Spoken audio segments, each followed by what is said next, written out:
En 2016, 6019 cas d'intoxication alimentaire ont été enregistrés en Algérie, provoquant le décès de 4 personnes. C'est pour cette raison que le ministère du Commerce a organisé des journées de sensibilisation au profit des consommateurs, et ce, sur tout le territoire national. Et parmi les principales causes des intoxications alimentaires sont le non-respect des mesures de salubrité et d'hygiène. Une campagne de sensibilisation et de prévention contre les intoxications alimentaires, qu'elle soit privilégiée vis-à-vis du consommateur, qu'elle soit une campagne de proximité. On sort des bureaux, on sort des salles, on va directement chercher le consommateur là où il est. Aujourd'hui, nous sommes en face d'un problème de santé publique. 6019 cas enregistrés en 2016 avec 4 décès en prime. C'est quelque chose de très grave.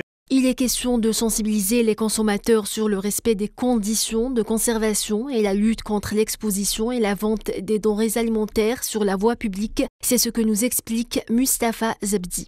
Et ce non-respect va favoriser la contamination et la pullulation microbienne.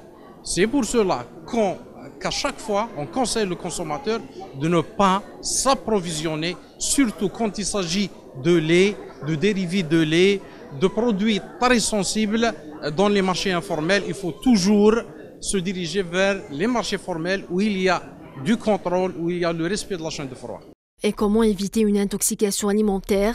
Il faudrait que les gens s'éduquent pour ça. Il faudrait demander toujours la date de péremption, demander est-ce que il faut voir avec ses propres yeux, même si on ne connaît pas. C'est-à-dire acheter par exemple des yaourts, c'est pas d'aller directement acheter un yaourt. Il faut voir la date de préemption, etc.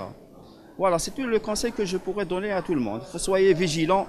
Pour assurer la protection du consommateur, des mesures strictes vont être appliquées par le ministère du Commerce, des amendes allant jusqu'à la fermeture des magasins pour tous ceux qui ne respectent pas les règles.